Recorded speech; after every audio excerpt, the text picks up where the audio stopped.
Llegamos a la conclusión en el anterior vídeo de que el arte es un medio de comunicación, uno particularmente excelso y complejo que se mueve por distintos niveles para llegar a nosotros. Y es que nos llega tan profundamente porque el arte tiene un carácter atemporal perceptible cuando tomamos distancia. Es esa dotación de inmortalidad lo que lo convierte en un refugio y en algo que nos puede fortalecer, algo que nos puede asombrar. Un baluarte que reúne una serie de contenidos de información que pasa a ser vital. Si un trabajo creativo sobrevive al tiempo, puede ser considerado una obra de arte. Muchas veces, sobre todo, la transmisión de valores inmortales intrínsecamente positivos es lo que suele dotar de profundidad y calidad evidentes a las obras de arte, sobre todo las que consideramos clásicos. Otras, la plasmación de un momento dramático, una situación terrible o asombrosa. Esos componentes están fuertemente sujetos al contexto de época y de autor. Esa connotación de virtuosidad de valores puristas y tradicionales puede ser a veces lo que suele dotarle de su carácter superior, que suele estar refrendado por unas cualidades técnicas y teóricas de muy elevado nivel, por lo que suele evidenciar de manera bastante fácil su calidad. Pero no solo se valoran las sensaciones en sí mismas, sino la implicación racional comprobable y medible que poseen todos estos trabajos en una revisión a la hora de establecer una crítica. Son esos componentes los que finalmente prevalecen. Y es eso lo que en mi opinión es definitivo para juzgar cómo operan y se articulan estas características con la distancia en el tiempo. Si un trabajo creativo sobrevive al tiempo, es muy probable que entre en ese hall de la gloria de las grandes obras de arte de la humanidad. El arte tradicionalmente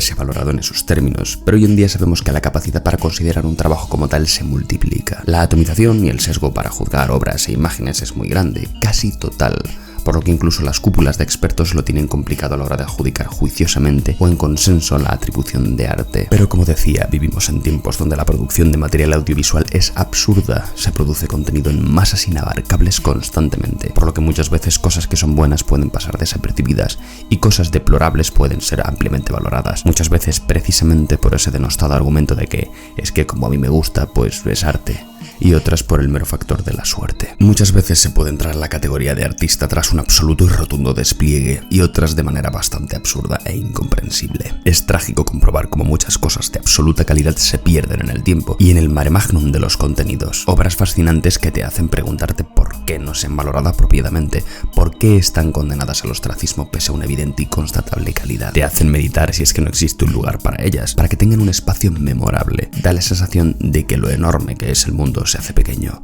o más bien que nosotros lo hacemos más pequeño. Y es que en la mundanidad se suele emplear el término eres un artista con bastante ligereza. La palabra arte o artista está bastante prostituida. Como otros términos, el analfabetismo propio de la posmodernidad los acaba malogrando. Si una persona es un buen dibujante, ya se le atribuye que es un artista, pero a un mal dibujante se le cuelga el término porque dibuja cosas que nos gustan. Algunas veces, sencillamente con desarrollar maestría en alguna tarea mecánica o técnica, se suele emplear la palabra. Al final, en lo terrenal del día a día se utiliza como adjetivo para elogiarte, para indicarte que eres muy bueno en algo que hagas. Y no está mal, pero muchas veces se puede malinterpretar, sobre todo cuando estamos tratando la materia con seriedad y no sencillamente empleando el lenguaje coloquial entre amigos. ¿Cómo se explica esto?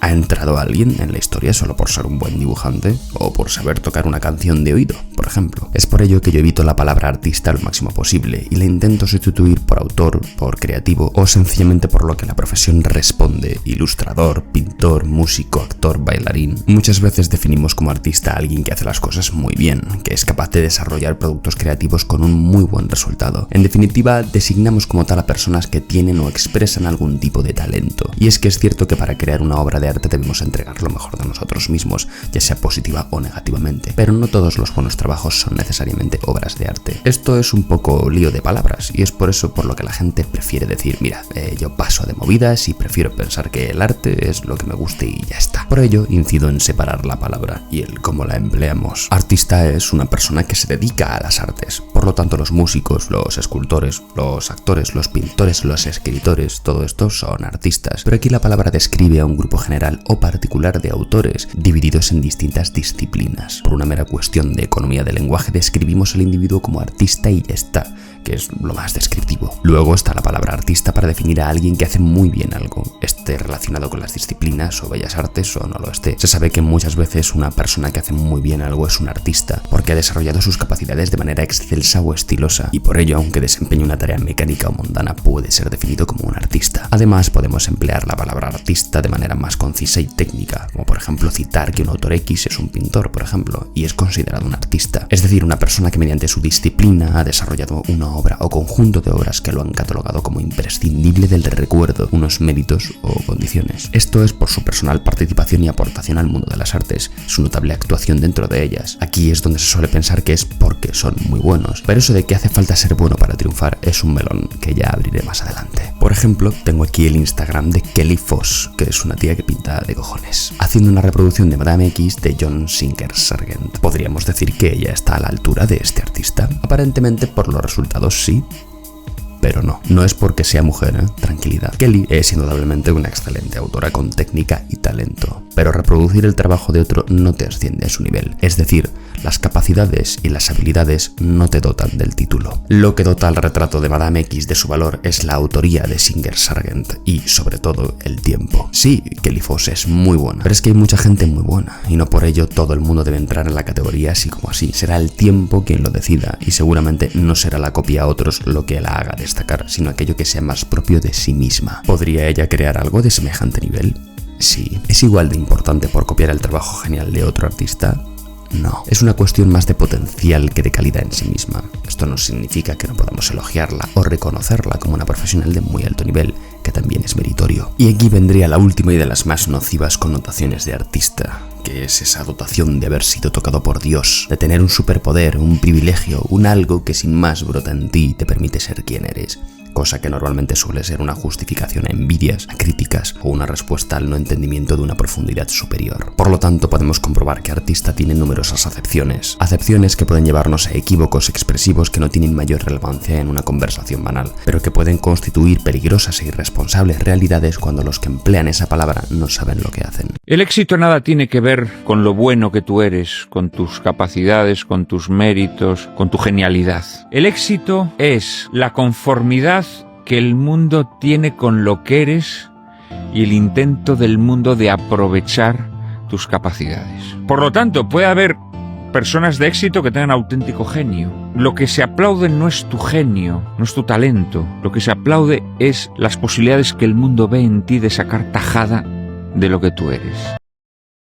Algunas veces se elude intencionalmente la palabra artista para aportar rigor a nuestra profesión, porque es cierto que si pensamos en arte se nos viene a la mente un excelente cuadro, una catedral gótica o una escultura italiana, pero es que artista tiene muchas connotaciones negativas, por lo que en algunas ramas se prefiere utilizar la palabra específica, como por ejemplo en los escritores, pues aparte de más concisa les atribuye un aire más serio y riguroso. También podrían ser artistas los toreros, por ejemplo, y estoy seguro de que actualmente el consenso general no aprueba que estos se encuentren dentro de ningún tipo de categoría. Este sesgo de atribución de la palabra artista también añade una capa más de complejidad al asunto. Por lo tanto, ser un buen profesional y convertirse en un artista puede estar relacionado o puede no estarlo. Alguien puede ser un excelente profesional pero no convertirse en un artista, o puede ser un mediocre o alguien con dificultades sin embargo entrar en esa categoría por lo singular de su trabajo. Y es que el autor es componente muchas veces de esta atribución, por eso decía que la experiencia vivida del autor, así como su contexto y demás factores son imprescindibles, pues permean también en su trabajo. De esta manera se convierte en lo que se conoce vulgarmente como artista, un personaje histórico que ha destacado por su desempeño en una disciplina. Pero en la posmodernidad y cronológicamente después de los movimientos de vanguardia, ha entrado al mundo de las artes un mamoneo que posiblemente antes no hubiese. Esto diversifica las artes, pero también las abstrae y las convierte en algo absurdo, demasiado individualista, subjetivo y muchas veces grandilocuente, carente de profundidad real o sencillamente pretendiendo hacerse pasar por algo que no es. And in fact what happened is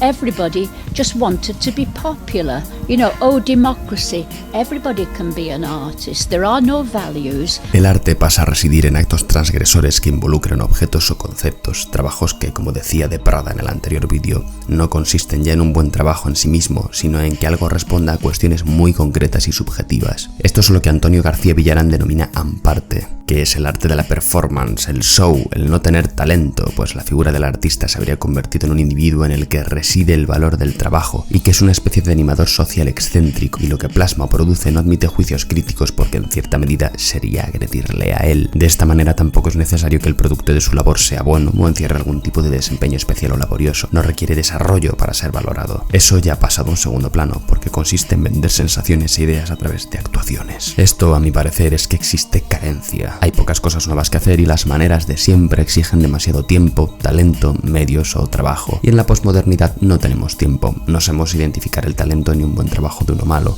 Las herramientas suelen ser muy caras tanto en medios tradicionales y digitales, y el trabajo, al ser la imagen un mero objeto visual de descarte, no es valorado. Tener talento y trabajar es algo que nuestros tiempos castigan, pues es el gesto, el acto histriónico y la parafernalia lo que se premia en el mundo del arte. Se ha convertido en un espectáculo vulgar, risible y normalmente que abusa de la moral y la ética. Pero ya llegaremos a eso. Es por ello que hoy en día ha triunfado la mediocridad.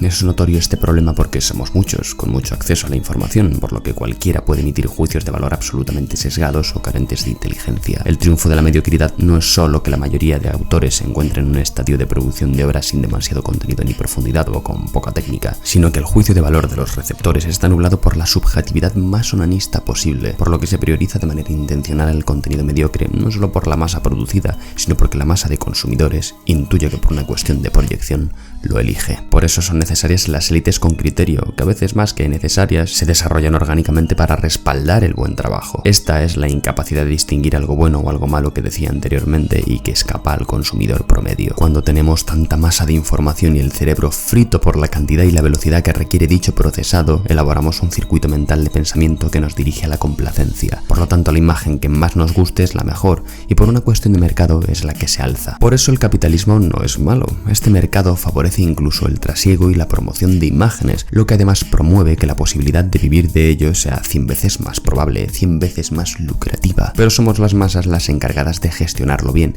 y no ser víctimas del sistema que nosotros alimentamos con mala praxis. Por eso es duro de reconocer, porque es culpa nuestra. No somos consumidores inteligentes. Y sí, dije imagen y no obra porque a la hora de discernir no tenemos ni el tiempo, las ganas o las facultades como para juzgar ni comprender demasiado aquello que vemos. Es por ello que todas las obras se convierten en imágenes, que son productos fácilmente descartables en cuestión de segundos o décimas de segundo. Y cuando todo se reduce a una imagen, cuando cualquier cosa es solo eso, y cuando hasta la inteligencia artificial puede producir 2000 imágenes al minuto, la masa es tal que todo se reduce a un mero elemento visual descartable y fácilmente mercadeable. Las imágenes son como respirar, tan comunes que parecen salir de la nada, y aparecen sin más, sin que haya nadie detrás.